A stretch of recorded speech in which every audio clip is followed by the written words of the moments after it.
Lions just recovered a fumble. Bits of wisdom. It's Harry Houdini, I'm pretty sure. That's when it kind of becomes Home Improvement After Dark. I guess that leaves us at the question of the week.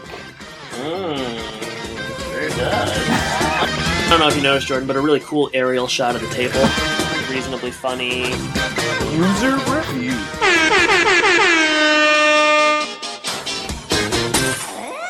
Does everybody know what time it is? Home Impodcast time. That's right. Binford Tools is proud to present a Home Improvement Podcast. My name is Adam, and you all know my co-host, Jordan Bah Humbug Lyons. I guess I don't know how to have fun, according to Mark, so I guess you're right. Yeah. What do you mean by that? Don't you remember our last episode sponsor? Yes. Obviously. Yeah, he said you need to find the fun. Find the fun. I didn't find it. Right now I'm feeling pretty frazzled. You have me going, first you're yes, then you're no. You're hot, and then you're cold.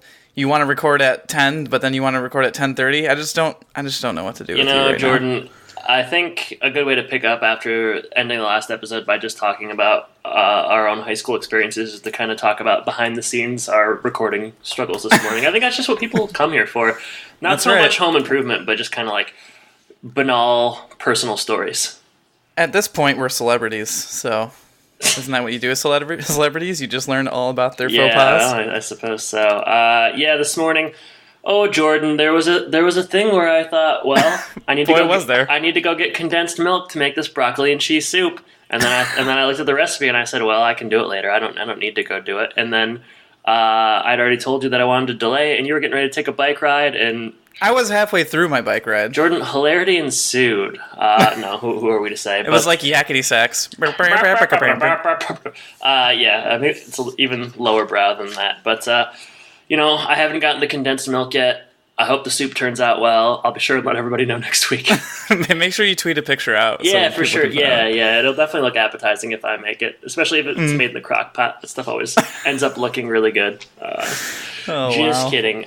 Jordan, what else is up? What else is up? Watched my first episode of Sherlock last night. Have you seen that show at all? I have, yeah. I think I watched the first 3...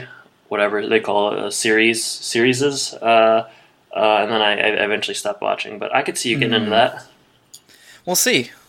Any similarities between Sherlock and Home Improvement? Being that this is a Home Improvement podcast, anything? Well, there's a good sidekick. Okay. So that's good on there. Is that Watson? Talking about Watson?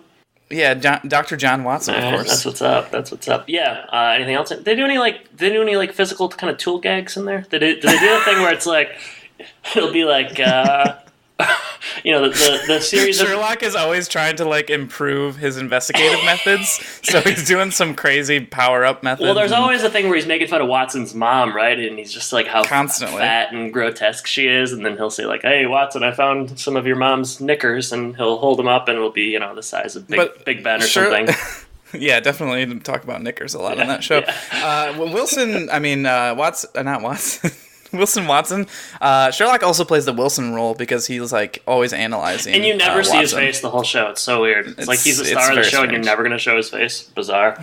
Yeah. And that way they're very similar, but in most ways they're different. So yeah, I did like the first episode. We'll keep going. Yeah, see if let I us make know it a every little bit week further than your you thoughts if you can at the beginning. Just kind of let us know what you've been watching and if you liked it or not. And people really care about my thoughts on Home Improvement. They also want more feedback from me. So Sherlock cast. Jordan, we're not here to talk about Sherlock. We're here to talk about Home Improvement. The star of that show is Tim Allen, not Benedict Cumberbatch. And what are we covering this week? We're covering Twas the Blight Before Christmas. This is going to be our 61st episode, written by B.K. Taylor. B.K. Taylor that's my guy. That's my guy right there, B.K. Taylor. Burger King Taylor. Yeah. Last episode he wrote. Can you remember? No. There's no way you could possibly remember. I don't remember what the name of the episode we covered last week was. I don't remember what happened last week, but it's I'm Scheming of a White Christmas, so they break out BK just for the Christmas episodes. He's the Halloween guy. He's the Christmas guy. They bring him in for the big Christmas eps. Yeah, bring in the big slugger. The Christmas episodes are usually the best ones. So yeah, them and Halloween. So BK, this one aired December 15th, 1993. Guess what the lone plot keyword is? You'll never guess. skiing. No, I'm just kidding. It's got to be Christmas. Yeah, Christmas. So we won't go into that. We will, however, go into some horrid alternative titles that we came up with. Speak for yourself, man. Well, you told me before the show that, you would think it would be easy. There's all of this Christmas fodder out there that we could adapt and use, but I thought it was gonna be easy. Did not work out. They actually used the opening scene of this episode. Kind of uses a lot of good turns of phrase where they connect Home Improvement and Tool Time to Christmas terminology, and that was a bummer because they took at least one that I think I might have been able to come up with, but. Well, let's stop dawdling and let's start torquing about our titles. No more dawdling, all torquing. You go first. How many you got? 12? 17? No, 4. Okay, 4. I got 3, so you can go first. All right. Keep it simple. Holiday hijinks. All right. That can fit every episode that they do from October on, so that's good. I'm going to start with my worst one. Ernest Tim Saves Christmas. Do you remember the movie Ernest Saves Christmas? Yeah, I just didn't. I thought maybe there was more to it than that. No? Okay. My second one. The Not So Wise Man. All right. This one's quite a mouth. I don't know. I mean, what else do you want me to say about that? Wait, who's the Not So Wise Man? Is that Brad? Are we calling him a man? Nah, I was thinking Tim. Just typical. Right. Typical Tim shenanigans. Hey, Ernest Tim saves the day here. Kind of does. You're right. Yeah. All right. What else you got? All right. This is a mouthful, but no way in L you're going skiing. These are the worst ones you've ever had. You usually say that they're bad. These are really bad. These are terrible. Was that it for you? I got one more. Okay. All right. Here's one of mine. Skeezin's greetings. That's your best one. Thank you. All right. The Little Dumber Boy. Yeah, that's pretty good. I'm going to save it a little bit. All right, here's my last one. The First Leon.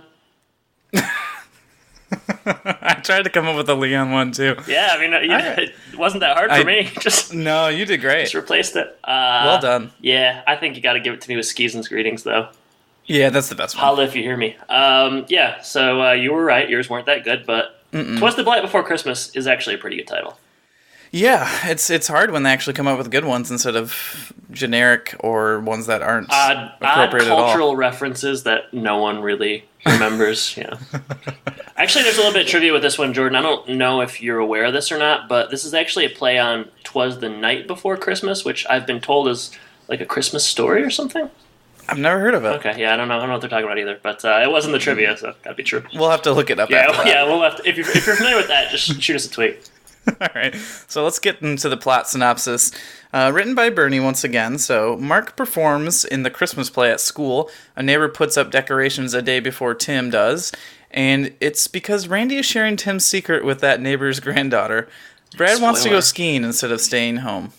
That about does it, yeah. I wish they wouldn't have spoiled that big Randy turn. I mean, that was akin to last week when we found out that Joni was pregnant in high school. It was like...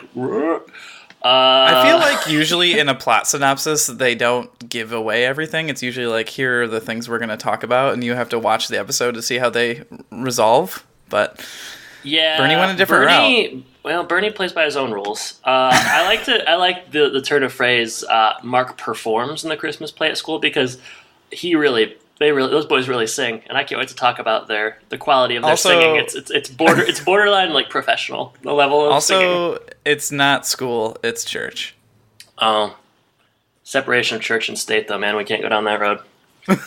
You're right. You want to start things off? Let's veer into the episode and away from that controversial topic. Yeah, then. Controversy is not our bag. So we open on Tool Time. It's very festive. They've got some Santa hats on, and everything's all decked out in... I guess they deck the halls, you know? Mm-hmm. The logo comes through, and he's taking Santa's place. He's in a sleigh. He's got a reindeer leading the sleigh, and he just comes in and comes out. There's a chimney with some stockings on it, and you know what we should talk about? We should talk about some Binford stocking stuffers. So they really do use the show as a great commercial here, which they don't always do. But this is like a very... It definitely feels like they're selling, Sometimes it feels like that, sometimes it doesn't. When they do the promos, it definitely, like, you get the feel of Tim being a former salesman, and this is another one of those moments. This won't be as good as, like, the one where they jump on the sled or the... the snowmobile? Snowmobile, and I wish like, they would. riding That's pretty good. Yeah. So instead, Heidi brings out a sleigh, and Klaus leaves the Christmas music on a little bit too long. Kind of funny. Yeah, that was pretty good. And then they start displaying a couple of good stocking stuffers. They've got a mini propane torch. They've got a torque wrench, a fiber optic flashlight. And then when they bring out the flashlight, Al holds it up and puts it up to Tim's ear, and it goes through his head. So I guess Tim's real dumb. He doesn't even have there's not even a brain there. Not even a brain. Which brings up some questions that this episode does not answer. They're not going to go down that road. They also talk about a vise that is a little bit too big for a stocking, but that depends on the kind of stocking you're talking about here. If you're talking about a regular stocking, it's going to be a little bit too big. But if you're talking about Al's mom's thermal socks, yeah, it's gonna fit.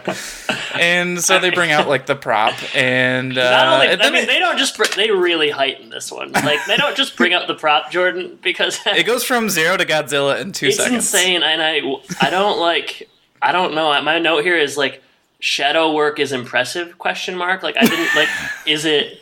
So, like, I mean, I don't know how to describe it. Basically, like, they bring out the massive sock, and you think, like, oh, that's the joke. It's a big sock. We've seen this before. But then they do, like, there's, like, a towering figure over them, and then they make it, the silhouette is, like, on the ground. It's, like, a big shadowy figure that's supposed to be Al's mom, and then Tim and Heidi just, like, run away. What do you think of that? Did you like it? No, I hated it. That was terrible. It's pretty stupid. I don't know. Like, I guess. I mean, they've done so many Mother's jokes. I know. Did they do that? Do you think that is something they actually did? I mean, I guess we're supposed to think they actually did that on the show. So, like, the people watching Tool Time actually were witness to that. It brought up more questions than answers, as this show often does with things like this. I mean, I don't know. I guess it's kind of impressive looking, maybe. Sure. I don't know. Hard to say. I mean, it looks decent for a basic cable news show. It sort of defies, or not news show, but Tool show. Yeah, this isn't a news show, Jordan. I don't know who you think you're talking to, but this is not that podcast. Yeah, it defies any kind of logic, but I didn't mind. I also wanted to say I noticed Heidi really enjoyed Tim's. Oh man, jokes she was really yucking it up. I think they told her to do a little bit more acting. So this is what she's doing. She did some stuff. I don't know. Does everybody know what time it is? All right, next scene. Mark's in a choir boy outfit. He's got the N for Noel. He's got a big role in the upcoming choir concert here at church. First bill. I mean, he's the lead technically. So Mark doesn't like it though. He thinks he looks a little geeky. But we're not going to spend too much time on that because Tim comes home, and you know what's really grinding his gears right now? Yeah, Doc Johnson has some dancing elves on his roof. Mm-hmm. Yeah. Foul play is suspected. Yeah, Tim's going to lose the contest for the 10th year in a row, he suspects. It turns out that Doc has put up every decoration that Tim has, but just before him, including a plastic Santa, which no one would have for Christmas. They move on, and Brad comes in. And Todd Wheeler, we haven't gotten a good, like, home improvement name in a while. Todd Wheeler, I feel, is very average. Yeah, it's not that good. It needs to be like Harley Wheeler or something, you know? You're right, yeah, Harley Wheeler's good. A lot better. That's more memorable. So Harley Wheeler, his family invited him to go skiing at Boyne Mountain. Have you ever been? No, not my bag. I know a lot of people that have. It's a pretty like hot, popular Michigan location, but I don't really. I've been cross country skiing maybe like twice when I was little, but I don't ski or snowboard to speak of. What about you? No, yeah, I've been up to Boyne a couple times, but when I went, we just kind of we went to. They have like an indoor water park, so we did that while we were there. I saw the original Spider-Man with Tobey Maguire there. Oh, that's interesting. I like how you call it Boyne. You know, like that's what people call it. It's just like it's Boyne. It's not Boyne Mountain. You gotta shorten it. It's Boyne. Well, the place I went was Boyne City. Yeah, I think. Yeah, I don't know. That's accurate. So you know where I was. I mean, it is called Boyne City. It's outside of Boyne. Okay. Everybody, look at a map, Jordan. I don't have maps. Right, well, only Florida maps now. Google Maps. All right, so we gotta get into this. So Brad wants to go to Boyne for Christmas, and like he says that all of his friends are going to Boyne for Christmas. Like, is it a thing where people just like leave their families for Christmas and go hang out with their friends on like skiing trips? Because I've never heard of that. Like, no, and he seems to think like it's so regular, and he says like everybody in his class is going. Like, well, that's not I think a thing. maybe this is a special circumstance because it's perfect skiing conditions. I mean, like, yeah, but it's Christmas. It's not, it'd be one thing if it was like, I don't know. I mean, even, you can't really miss things. The start of Christmas break or something? Yeah, okay, or you're coming back Christmas Eve, or like you're right before Christmas, but you can't like miss Christmas for a skiing trip, especially if you're... Sounds like the Wheelers don't like Christmas and they're trying to take Brad down with them. I mean, who would even ask if someone could leave their family for Christmas? I'd tell you, who a monster. You know, we used to go to Disney for Christmas, but we went with our family. So yeah, I just don't. It's like a little bit strange too because Brad seems to not understand at all like why this would be a problem. But last week, like Brad had like a girlfriend and wanted to be with her with the door closed. So it's kind of they're having some difficulty figuring out exactly how old he's meant to be or how immature he's meant to be because the actions in this episode reflect like an 11-year-old, and then last week, like with the girl in the bedroom, that's more teenage kind of stuff. So I don't know. I think the characterization is a little off right now. Yeah, well, and they seem to go back and forth between like his adolescence rebellion. Like it seems like he was fine for he had that crazy brick week, and then he was fine for like 6 weeks. And then all of a sudden, this stuff is happening. We've all had a crazy brick week, though, in his defense. It's true. But, back to the bricks. Yeah, back to the bricks. I forgot about that. I mean, basically, like that's how the scene ends. He's PO'd because his mom, his mother, nor his father will allow him to leave the family for Christmas to go on some skiing trip. I've never even heard of Brad interested in skiing. They also casually mentioned that Brad has a saxophone. And I'm thinking, like, why didn't we see that? That doesn't make any sense at all. Yeah, well, like, I want a Brad saxophone episode. Like, when did that happen? I want to see him. I want to see him going for the sax. Do you think that? I just don't think that would ever happen. Well, here's the thing, Jordan. This is like Clinton era. Clinton, big saxophone guy. So I'm thinking the show's writers are like, yeah, we got to give Brad So you're saying Brad was watching like the Arsenio Hall performance, and then he went out and he's like, I got to get a saxophone, he's like, man. That guy's leader of the free world, plays a sax. Pretty cool. I got to get myself one. I just want to see Brad playing sax, He's going to use it to get ladies. Yeah, he doesn't need any help, apparently. All right, so next scene, we head out to the fence, and it's really like a minuscule kind of scene, but I guess... Let's not even play a clip. You don't even want to play a clip. I was going to say that's kind of our brand, but I don't think we need to because nothing happens. We're going off brand. We're going to play a clip at the end, I think. Don't you think? With the final Wilson. We obviously didn't discuss this earlier. Sure, whatever you want. I think we will. All right, so Tim goes outside, and Wilson is holding... I have very few notes for this scene. Wilson's holding some kind of a... thing that looks like a broom. I believe it's called a Yule neck. Yule neck, and Tim says, it's not Halloween yet. Burp, burp. And then Tim is explaining... Wilson. Wilson is explaining the Yule neck, and Tim brings out 3 wise Tims, which are basically just 3 wise men with Tim's face. And then he explains like the Doc Johnson situation, and he's frustrated with that. There's a very, very, very telegraphed ESP joke. Like, how many times... I'm glad that's not a joke. That's not a joke anymore that people use, but for a while, I mean, that really... This would have been an early example of that, I would suspect. Yeah. But it's the old... he has ESP. Tim says, like, what does having cable sports network have to do with anything? And I don't really have any more notes on that. Am I missing anything? No, the scene ends with Tim putting his bad thoughts towards Doc Johnson. Yeah. And Doc is supposed to, pick him up with this ESPN. ESPN, yes. All right, next scene, we're inside. Brad's got the blues. And he's working on his sax skills. Brad's got the blues, Kraft macaroni and cheese. You remember that commercial? Oh, man. Now I do. The blues, Kraft. He's playing very poorly, which... presumably would be accurate. Tim begins to talk to Jill about how he thinks the house is bugged. Like that's the only way that Doc Johnson could possibly have all this information on. Because I don't know if we made this clear earlier, but everything Tim does, Doc Johnson is one step ahead. And Jordan, that's frustrating. It is frustrating. It's frustrating. Jill is she's just sort of making fun of him. Definitely in the first scene and the second scene, like she's just kind of poking fun at him. Her jokes are not very good. Just in this one, I would say it almost reminded me of that episode early on where she just is doing like Dangerfield shtick, but it's not quite that bad. But she does have a lot of bits here. She does that bit, the adultery bit that she's done like 5 times now, where she like pretends that another guy's gonna come over, but Tim's home, so they have to put it off till later. Yeah, there's nothing funnier than adultery. I don't know about you, but I love it. Yeah, I love the old cheating spouse bit. Tim, another reoccurring thing in this episode is like, somebody will be doing something, the camera will cut to Tim, and he'll be holding like a bizarre kind of Christmas prop. So he's holding Rudolph's nose, which is just like a really, really big red ball, which is kind of funny. And I think earlier he also has like a snowman that he's wheeling around, but there's just a lot of props in this one. Yeah, and when he brings out the snowman earlier, he kind of talks as if he is the snowman. He's like behind the snowman. Yeah, it's not bad. Tim's the man behind the snowman. Mm-hmm.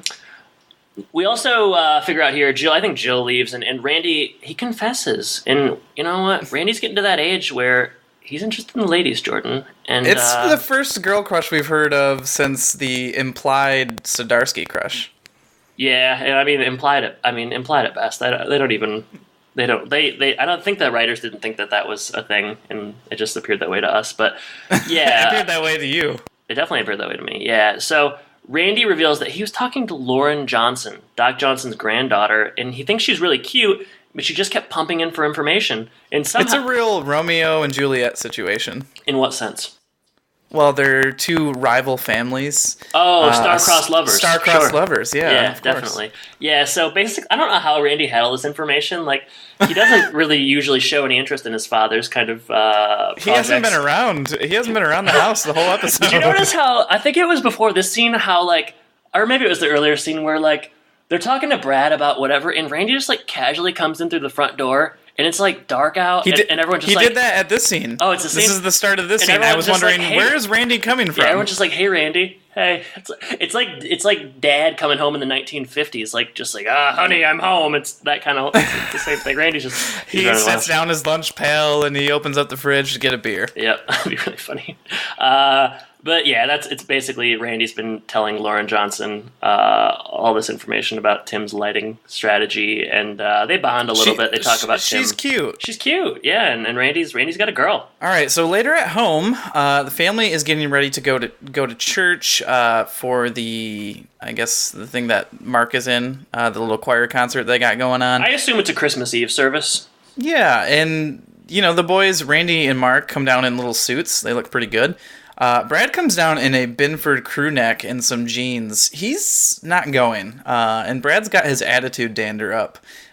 So he says, he basically says, I'm not going. You've ruined Christmas for me. It's very dramatic, very... At first, Jill is like, or Tim is gonna say, like, I'm gonna drag you there. And Jill says, no, I don't want him around if he's just gonna be a big poop. They should Big poop, Jordan. Jeez.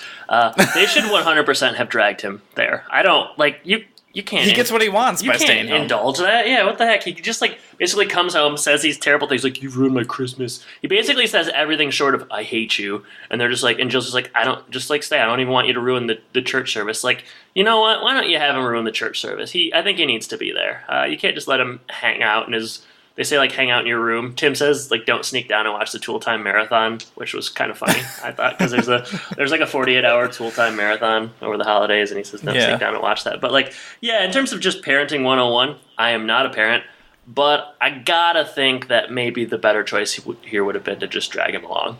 Yeah, I don't know. Like you said, he gets what he wants, basically. He's a grade A shyster, Jordan.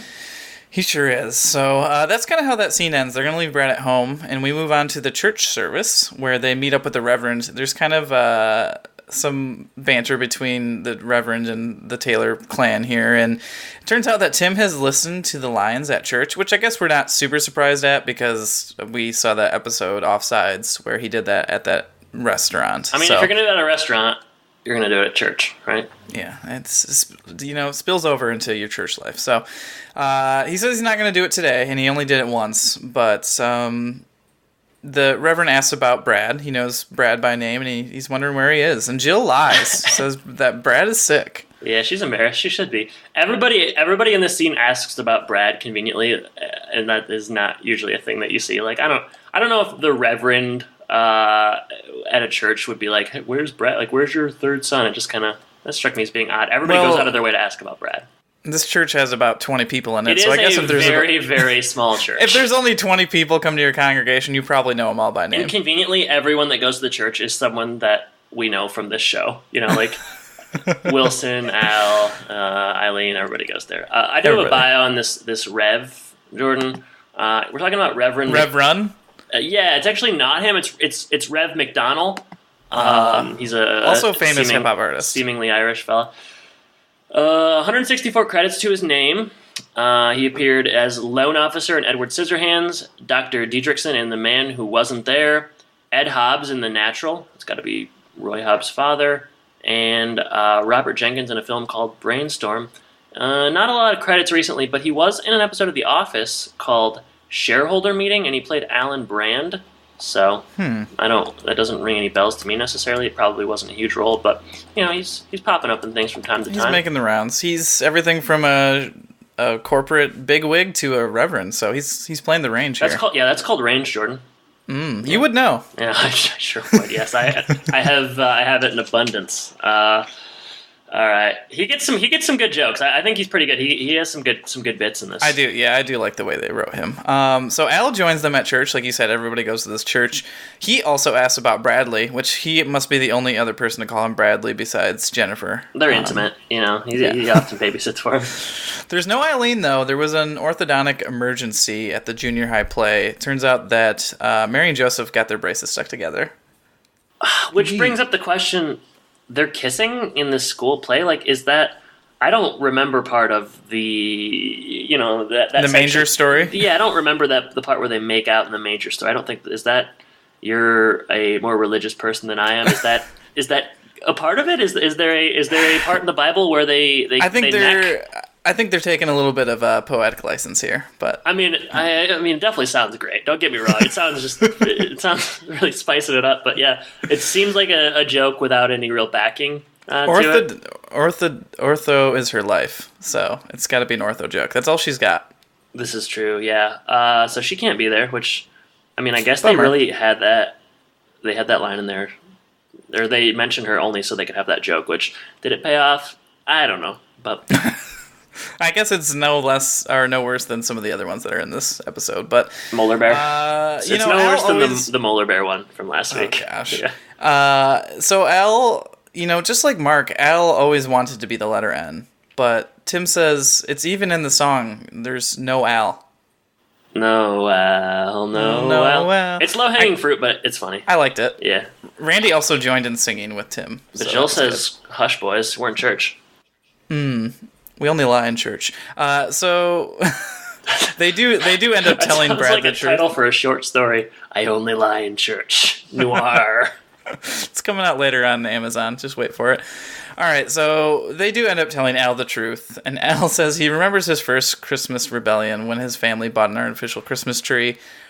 We just get more information about Al as being a very strange child. Yeah, shocking, isn't it? Yeah, very shocking. Jill's not happy, though. She's sad, man. Yeah. It's hard. It's Christmas Eve. It's important to have the family together, and the family's not together. Isn't. Yeah, so Tim decides he's going to go take a pew in the bathroom, but we know where he's really going. This is very obvious. I don't know how any of them is confused by what's happening right now. You think Tim's going to take a steamy but really he's just going to get Brad, Jesus. I hope they have nice bathrooms at that 20 people I do church. like it in this scene where, Jill's obviously distressed, and Al just keeps droning on and on about his rebellion, and Tim asks Jill, he says, "Are you okay?" And Al says, "Yeah, I'm fine. It was a long time ago." I don't know, there's some pretty good lines in this. I think it's funny. It's a funny episode. It's funny. I would say there's 50-50. There's some bad stuff earlier, like when Jill does high volume. Yeah. They're just doing kind of like what we do with our titles. We just throw 10 out and hope 5 stick. And it works for them, at least in this regard. So yeah, Tim does leave, and we know where he's going. So we get back home. Tim arrives, and Brad is he's prepping to leave. He's just gonna. He's got a nice sweater on. He's got a great sweater on. He's ready to go. He's holding his skis. And Tim is, he's upset. And Brad said it's all in the note. And the note says, "Went skiing, Brad." So it's not much of an explanation, but he's not going with the Wheelers. He's just gonna hitchhike. Which very smart. Brad is just proving time and time again how intelligent he is. Well, he doesn't have time to he doesn't have time for the basics of just human interaction because he's just so busy playing the sax all the time. How likely is it that the Taylor family has their own skis in the garage? Yeah. We've never heard them talk about skiing at all. That's a fair point. Yeah, they looked kind of new and nice. Brad's never even shown an interest in skiing or sax for that matter. This is a Brad origin story. Yeah, they're really trying to give us some background on this character. Origins, Brad. But yeah, we're just not going to see anything about the sax or skiing for the rest of the series. So yeah, I mean, I hope to get some more sax, frankly. But we all do. All right, so yeah, there's also a line here where Tim sits Brad down and he says, "Christmas is not about being with people that you like; it's about being with family," which is a pretty good line. Yeah. Tim cannot believe how selfish Brad is being, which everyone else can probably believe it because he's a teenager who has done this stuff before, but he goes on to say, you don't know how many Christmases you're going to have with your family. Their family is in Colorado and Texas, which I don't think we've heard. Have we heard before that his family's in Colorado? Is this the first time? No, I don't think we've heard that before. That must, Tim Allen spent some time in Colorado growing up. So maybe that's just drawing on a reference to that or something. But yeah, there's also an authentic moment here where I think maybe there was an outtake that was going to happen. I think they kept something in that was an actual flub, and I think it works. Yeah. Do you remember what it is? Yeah, he says that something about you really upset me and your mom and me. Yeah, I gotta believe because it's not really a joke, right? It wouldn't make sense to have written that into the episode, but they keep it in, and it does seem authentic because, if you're having this argument, you're probably pretty frustrated. Yeah, you're not articulate when you fight or are angry or kind of upset. If you're me, you're not articulate ever. But I mean, good lord, that's the truth. So this gets into Brad's head, basically. I like the line in this where Tim is like, we're not going to have a lot of Christmases left. Yeah, you've seen me on my show. I mean, I can't. I've been dodging the bullet too long. It's just very fun. aware. It's funny. It's funny. So yeah, he kind of lets this marinate for a minute, and he's going to go back to church. And I guess we're to presume. Well, I guess we'll just move on to the next scene. Yeah, at this point, it's unclear what's going to happen. It does seem as though Tim is just going to leave Brad there with skis. Skis and greetings. All right, so back at church, Al has checked in the bathrooms for Tim. He's been gone a little too long. Not only did he check the men's bathroom, he did check the women's bathroom. I think that was just more for Al. Eileen not there, and Al is taking advantage. So he did spook a woman that was in the bathroom. I forget her name, but another funny line. I think her name was Mrs. Claus. All right. So I don't know what to say about that. The choir is coming in. They're gonna line up in front of the church, and instead of spelling Noel, they spell Leon. It's good. I knew it was coming. Leon the coffee maker? The coffee. This episode's sponsored by Mr. Coffee. I knew it was coming. I'd seen this episode before, but I still liked it nonetheless. It's just something about the visual. I don't remember this episode. Oh, really? I'd seen it before. I just remember the Leon. As soon as I saw him with the Noel, I knew that they were going to do Leon. And classic. Loved it. Liked it. Loved it. Wanted some more of it. What did you think of their singing? Because they start singing. Oh my gosh! What the heck? I mean, it must be like a professional children's choir or something because it is very, very. I mean, it's really good, and they're all in harmony, and they sound like angels from above looking down on the world as a singular tear falls. And they do some great camera work here that you really enjoy, right? It's an aerial shot, yeah. I mean, it's just, the singing is absurd, right? I mean, it's just it's very, very, very good, don't you think? Yeah, Mark has shown no indication of having quite this voice before, but... Well, just it's 4 young boys that go to a church where the congregation is seemingly 23 people. So, what are the odds that 4 of 23 are just, going to grow up to be on American Idol or something. It's just very, very high level of singing. Too good, in fact. Too good. And they do zoom out from the singing here and do kind of an aerial camera shot, you might say. Yeah, it's a really cool aerial shot. Yeah, and they kind of fade out, and there's only candlelight there. We also should say the Reverend brings around the candles, and he gets over to Tim, and he gets over to hand it to him, and he says, I don't think so, Tim. You're skipping Brad coming back, which is probably the most important part of the episode, Jordan. So I'm so sorry. Let's go back. Why don't you pump the brakes, and I'll take over here, okay? Because I don't know what your rush is. I don't know what you got going on here, but I got a lot going on. We cannot. Your bike ride can wait. We cannot skip can't. this. I need to go. It's too hot outside.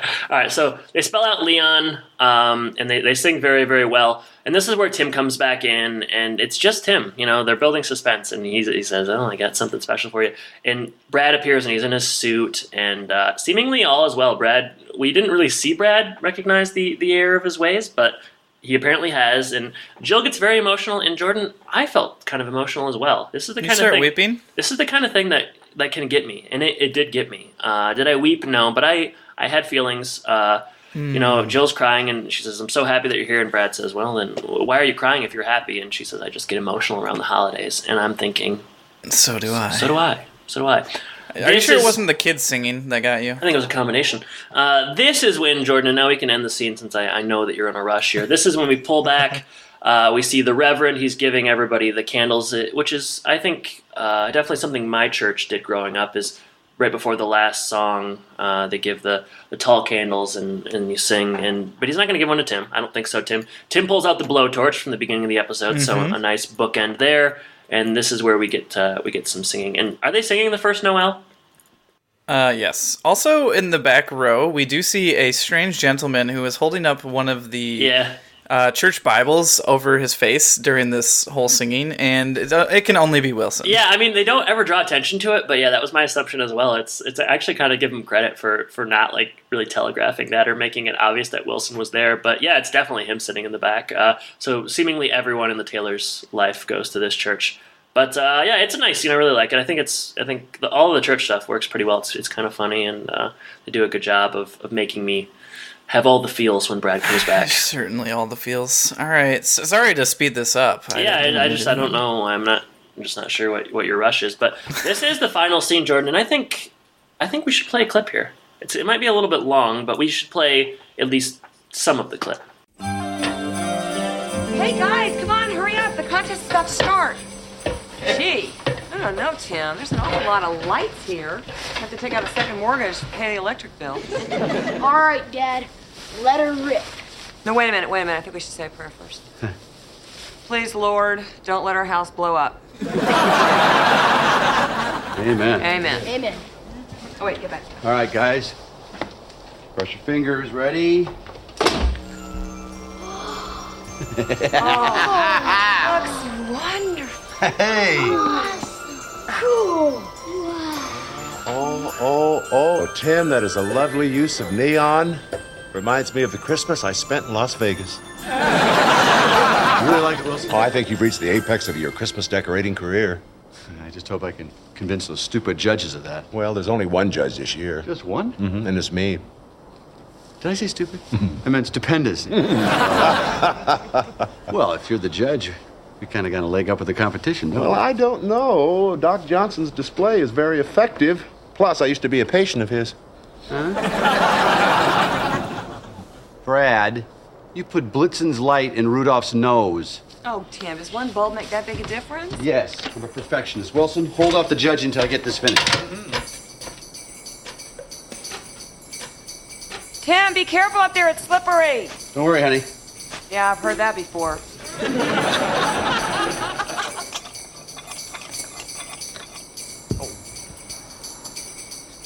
Hey, Dad, be careful if the light bulb is wet. It'll be fine. Well, good golly, Taylors, I think you won the contest. I did not realize there was a full-size electric Tim on the roof.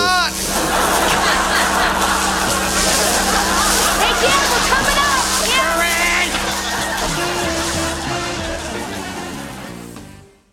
All right, so this is the last scene. There's been some debate behind the scenes whether or not we should play a clip here. I think we should, so we did. So this is what we expect of a Christmas episode. We're going to get the big light display. The family's all together. Everyone's happy again. They say a prayer. And the big reveal here is, and I think the reason I wanted to play this clip is because we find out that Wilson is the judge. Jordan, Wilson's the judge of the contest, and he's the judge and the jury. He's the judge, the jury, perhaps the executioner, depending on whether you win or lose. But Wilson mentions that there's so many lights here, it reminds him of his Christmas in Vegas, and I'm thinking, prequel spinoff, right? Yeah, at least do like a flashback. Yeah, that'd be hilarious. What do you think? What would Wilson have done for a job in Las Vegas? Like, did he work for like UNLV as a? So like a. I want to see him. I think he works in the casinos. Yeah, or he does a one-man show. Oh, that'd be good. Yeah, some kind of like spoken word poetry. Wilson is the judge. We find out, and it's almost perfect. It's going really, really well, but it can't end well. So Tim notices that Brad. I don't know why he had Brad do this. He put Rudolph's nose light, for lack of a better term, in Blitzen. So he has to go up there. He drops the bulb, and he puts it back in. It's wet, and it electrocutes him. And it electrocutes him in the letters "Happy Holidays." Pretty convenient for a holiday episode. I wonder. Yeah, it's no one seemed to mention that necessarily. No one's ever mentioned that electricity has a little bit of Christmas spirit too. Yeah, that is irrefutable. And then the final scene, we get the clan standing on the roof, singing "Happy" or grunting. Jingle bells, right? And Wilson's face is covered, and everybody's very happy. And it's just another great Taylor Christmas. We roll credits, fade to black. Twas the Blight before Christmas. Twas the Blight before Christmas. Do you want to start with your highs and lows? Yeah, I will. I like this one. I like most of the Christmas episodes. I feel kind of bad now because season 3 we got the Halloween episode and the Christmas episode, which are usually the 2 best episodes of the season, I would say, or some of the better ones. So now what do we have to look forward to? I don't know. But I like this one. A lot of good jokes, some bad jokes, but more good than bad, certainly. And they're definitely trying to be funny, and I think for the most part they're working. So good bits. I like the Brad story itself is kind of lackluster, but I do like the final scene where he comes back in the church. I think they did a good job handling that, and I thought it made me feel a little something. Maybe the show doesn't necessarily always do that. I think the Noel Leon stuff is funny. I just think it's a funny episode. There's not like one big thing that I liked, or I don't want to isolate specific jokes, but I laughed a lot, and I do like the Brad storyline where he comes back. Al's like long kind of diatribe is funny as well. Lows, some of the jokes don't land because there's just so many, but yeah, I don't know. I don't really have a lot of lows. I like this one. I guess the low, maybe the shadow work in the beginning is just kind of dumb, where it just like sort of defies any kind of logic. But I like this one. Yeah. What about you? Yeah, we're kind of back on the same page here. After I don't know, was it 2 episodes ago? We were a bit on different sides, but yeah, I enjoyed this one. Any episode that gets you in the festive spirit is a good one. Like you said, lots of good lines. The elephant giving. Is there an elephant giving birth, or is that Brad playing the sax? Stuff like that. Just good lines like that. Is that an example of a good one or a bad one? I don't know. My favorite line was, "There's no secret more important than a family's lighting strategy." That is true. You don't know. What do you mean you don't know if that's an example of a good one or a bad one? Like, did you like? I did like it. Okay, all right. I was just messing with you. I said it during the just little stuff like that. They do the shotgun method, I guess, with just putting a bunch of stuff in there. But BK knows how to bring it, and he does that here. I even though they did recycle like the Doc Johnson thing, at least they kind of did something different with it. As far as I think that's going to be every year, though. I think that is just what they do, and I guess I kind of like it for the sheer fact that I don't think we're ever going to see Doc Johnson, which I think is kind of clever. Yeah. And, they did have everyone involved. They had Wilson involved. They had Al involved. They had all the boys involved with their little things going on. I don't love, as far as, like, lows, I don't love, like, the Brad adolescence stuff coming back again. It just seems to come back every once in a while. It's only when they need it, Yeah, it's only when they need it. The opening scene, not great. Like you said, the mother-in-law jokes are definitely old by now. I didn't necessarily love the closing grunting either, but... Oh, really? No, I thought they did that before. Yeah, I think they're just, I think that it is just they're going to do these things in the special episodes. Like I think they're going to grunt Jingle Bells, and I think there's going to be a Doc Johnson contest, and I think it's just going to be like a just get ready for it. It's an event, it's an event. I just want a different grunting song every year. You would like them to do Hark the Herald? Yeah, why not? Yeah, I guess that just sort of sounds like it sounds like a dog almost. A sick dog, but yeah, I mean, sure. I see your point, Jordan. Yeah, and you know what? They didn't even do like a Wilson, fix my situation scene. That's okay. There's a lot of those. And Tim figured it out. No, I didn't have a problem with that, actually. That? Yeah, I think that Wilson is still kind of in this episode enough where you don't miss him, but yeah, we don't have a Wilson talking about like the origins of Saint Nick or puberty or anything like that, which didn't necessarily bother me. So no, they didn't. It's nice that they didn't try to shoehorn it in, I guess is what I'm saying. But other than that, good episode. Yeah, I'm trying to think like spirit. Yeah, I'm trying to think like compared to the other ones. I don't really remember. I guess I remember the first season one where Wilson is Santa Claus, or Santa Claus is a real person. But other than that, I don't really remember him. But I know that I like the Christmas episodes typically. So. Yep, and this is add it to the list. So. With that, that's episode 61, so let's move on to Sean's social media roundup. If you want to reach out to us, you can do so. Our website is thehomeimpodcast.com. You can email us at homeimpodcast@gmail.com, which no one does, really. But you can reach out to us on Facebook at facebook.com/homeimpodcast, or Twitter, our handle is @homeimpodcast. If you'd love to support the show, you can do so in a variety of ways, including leaving an iTunes review. That is a great way for people to find us. If you're going to leave us a 5-star review, feel free to do it. If you're going to do any less, we don't want it. So only if you like the show. If you want to donate monetarily, help to keep the show going that way, you can do so at patreon.com/homeimpodcast, or on our website there is a one-time donation tab there at Support Us. So I guess, Adam, you probably have some Twitter updates, so I'll let you have it. I don't really have any. We're recording this earlier than usual, so at your request, we should say. Hey, sorry, I got to work on Friday. My fault. So the Twitter stuff is relatively fresh right now. I did tweet a picture of Tim Allen holding a pumpkin, and it says "Fall Vibes," and I mean that's pretty much the showcase right now. Getting some good responses. It's so far so good. There's a question about attending a class reunion. I guess I'll just do tentative updates. So, have you ever attended a class reunion? This poll's only been up 2 hours, but 100% say no, and that's 6 votes. So, not a lot of feedback there. That might be all the votes you get. I'm going to predict 15. Would Al make a good father? 8 total votes. 75% says yes, he cares for Tim. 25% said you tell me. So good thing. It's always helpful when I leave those options and people take them. Why did you put you tell me? I don't know. I just like to get people in out. I also tried to get. I'm tweeting at our class president to see if we can get some invites to the reunion or find out what's happening. So does she have a Twitter handle? No, I just kind of wrote her name. I'm not directly tweeting at her, but I'm tweeting about her. She probably searches Twitter for her name directly every time. Roundabout way, yeah. She's got a Hootsuite account that tracks that kind of stuff. She doesn't have a Twitter, but she does love Twitter analytics. So okay. I'm hoping that one of these polls you're just gonna have something like, who says, on what grounds, you tell me, and we'll see what people respond with. Yeah, that's the truth, yeah. But other than that, now keep getting at us on Twitter, iTunes reviews. We're going to be doing a giveaway sometime soon, so be paying attention to that. And, donate to the show because we got to eat. No, because it covers the cost of hosting and things of that nature. Jordan, question of the week? Question of the week. You're up, buddy. Mm-hmm. All right. What's your favorite Christmas song, Jordan?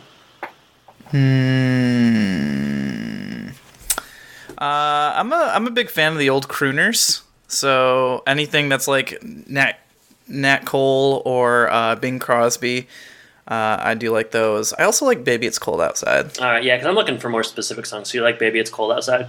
Baby It's Cold Outside is good. I'm trying to think of what's the one I always get? They're all called like Christmas something, White Christmas, something. Yeah, Chestnuts Roasting on an Open Fire. Is that the one you're talking about?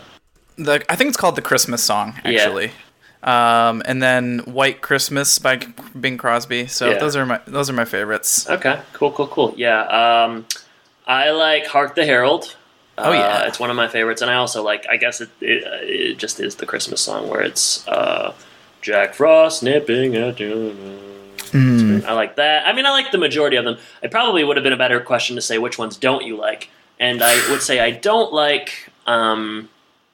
I really don't like newer ones, like the one where it's like, I'm gonna buy these shoes for my Christmas mother, shoes? Please, it's Christmas Eve and these shoes. I also don't like the one about the soldier. I do like the troops. I support the troops. I just don't like the Christmas song about like the soldier. I don't know the words. Old Christmas songs I don't like. Oh. I really, really don't like Santa Baby.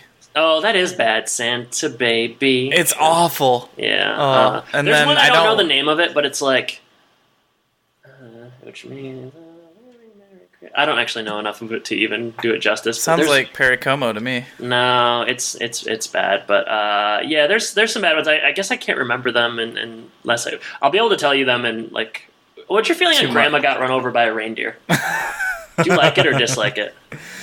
My dad really likes it, and I thought I liked it growing up, but as I get older, I kind of think it's stupid. No, thank you. Okay, yeah, that's kind of what I wondered as well. But do you remember the Adam Sandler movie that was like 8 Crazy Nights? Yes. Did we? Yeah. Man, I don't know why that brought that up to me, but that's about Hanukkah, Jordan. This is that one's also very divisive. We are non-denominational, so. I also don't like the one that says like, "Do they know it's Christmas at all?" Where they're singing about like the kids all over the world or whatever. I do like kids all over the world. It just feels like a little too. Yeah.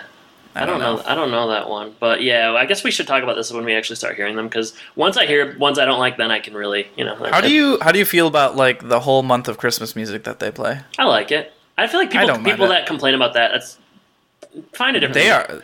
Find a different thing to complain about. Like that's just stupid. Like.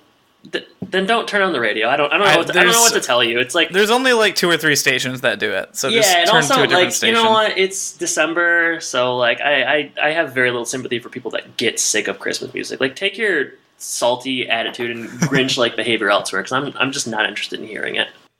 I'm glad you said that. Yeah. So you speak for the podcast. I do. Yeah. On behalf of the podcast, like get out of here with that nonsense. But. We're festive. We like being festive. I'm looking forward to Christmas this year, Jordan. I'm looking forward to us picking a Christmas Tim Allen movie. This episode and made me really want it to be Christmas. I know, and you know what? It's shockingly, it'll come quite quickly. It always does. So, and it's over in a flash. It's over in a flash. But this episode is not over in a flash, but it needs to be. So, Jordan, what do we got next? We gotta talk about the next episode. Yeah, we've got to guess a storyline for Slip Sledding Away. All right. I got one. I'll go first because I actually looked at the title first. All right. I think that Randy has a new friend, and Randy has a new friend, and his dad. Randy really likes his dad. Let's just say, like his new friend has a really cool dad, and Tim becomes jealous, and Randy is going to go sledding with this new friend and his dad, and Tim goes sledding with them, and he is trying to show up the new father, and hilarity ensues. That would be a good episode, actually. I don't know if it's not going to happen, but it would be a good episode. Yeah, we always like where Tim's pitted against somebody else. Where Tim's pissed. I think that Tim's going to build a artificial giant sledding mountain. And then he's going to like add all these gadgets on it, like little ramps and stuff, blowing snow at you, at different stuff. And then it's going to go wrong when he does a test drive. He's going to end up in the hospital and going to have to spend Christmas in the hospital. So it's going to be a sad episode. I mean, he'll probably end up spending Christmas in the hosptal. That reigns I guess this might be after Christmas. Well, yeah, wasn't this the Christmas episode? I don't know. It's kind of confusing. We've had like he's going to have to spend Groundhog Day in the hospital, which is very upsetting.